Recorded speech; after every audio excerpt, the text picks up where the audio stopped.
And I think with our Worcester programs, the unique aspect is that, our agency is great in that we provide all these services for victims and survivors. But in Worcester, our programs are a little bit more unique because we actually do a lot of work with the perpetrators. So we're getting to the root of the problem. At our Worcester office, which is the MJ Leadenham Center, we work with the RESPECT program, which is our Batterer Intervention program, as Kim mentioned. And we also have our Supervised Visitation program. And a lot of these are coming out of court. So for our Batterer Intervention program, we're looking at a 40-week program. And a lot of individuals are court mandated. So they're coming through district courts, superior courts, mostly Worcester District Court. And you're looking at a 40-week program. Every week, these individuals are coming for 2 hours, and these are individuals who have domestic violence on their records. A lot of them have 209A, so restraining order violations or assault and batteries, domestics. So they're coming to our program, and every week we're working with them about tools on what is a healthy relationship and why they've done these behaviors. And it's real easy for everyone to sit back and say, well, just don't hit your partner. Well, just don't call her names. But it's more than that. It's why are they doing that? What intolerable feelings are there? What belief systems are there that are making them think it's okay to do those things? So we're giving them the tools so that they can start to identify why they're doing it themselves. And our first Supervised Visitation program, it's the same. We're helping individuals who there's been domestic violence and it's not safe for the children to now visit. The visiting party comes in, and a lot of times that's the perpetrator, the offender.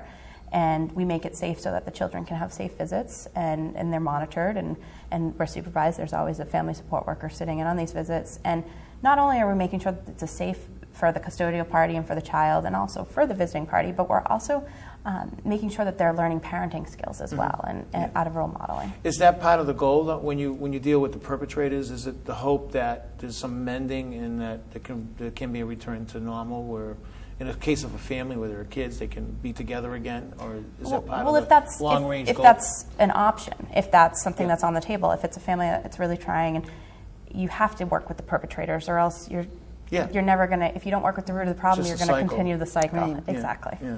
Is there a difference in the way you treat battered intervention different than, say, anger management? Absolutely. Anger management, this is a classic question, and a lot of times you see it go through the courts, or, well, why can't they just do anger management? And a big problem is that anger management just focuses on anger, and giving you techniques on how to deal with that. Batterer's intervention it's about intimate partnerships, and anger management is generalized anger, it's generalized violence. Batterer's intervention is about intimate partnerships. There's a reason why they're choosing to do this to their partners. There's a lot more going into it, and it's not about anger. While we have a lot of people that identify they're angry, the anger is a secondary emotion. So we're talking about what are those primary emotions? Why do you feel the need? What are those intolerable feelings?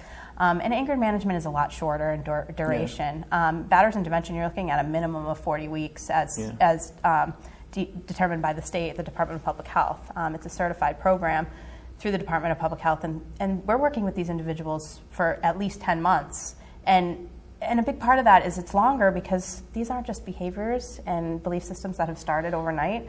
They've been going on for a long time. Now, you mentioned that the courts usually mandate someone's participation in programs like RESPECT, the Batterer's Intervention. Are there any other ways that people can access those programs too? We have a lot of self-referrals, but we also have outside agencies, including Department of Children and Families, so other state departments, counseling services, other providers, other agencies that are also not just court-ordered. So. Yeah. And that's a different contact number to call? And I see a different number, 877-222-0083. Is that number? And then there's also the Worcester number directly, which is 508-753-3146. 3146, and that's for both for calling both those programs, RESPECT and the Supervised Visitation, keeping things. How many clients are you serving in just those two programs? I would say right now for Supervised Visitation in the past year we had just over 270 clients that we were seeing, and so those were both supervised visits, so an individual sitting in, monitored visits, which is also periodic checks on the visits, so they've already established that maybe they're a little safer and transitioning out into unsupervised, and then monitored exchanges, whereas we just provide a safe exchange place because they do not have a place otherwise. For the RESPECT program, in the last fiscal year, we had almost 300, I believe it was 297 clients for all locations. Yeah. Any big breakthroughs that you see?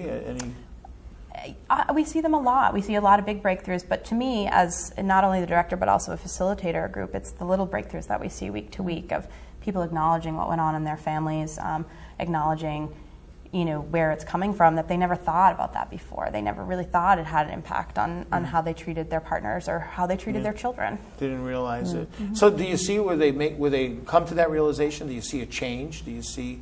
We do. The light bulb that goes off in a lot of cases, and sometimes it takes a while. For some people, it's like any rehabilitative program. It's how open-minded are you to change. So you have to be willing to change in order for there to be change. And we'll notice it's for some people, they know they need it, they know they're ready for it, and it comes very early on in the program. For some people, it's week 20, getting to week 30 within the 40 weeks.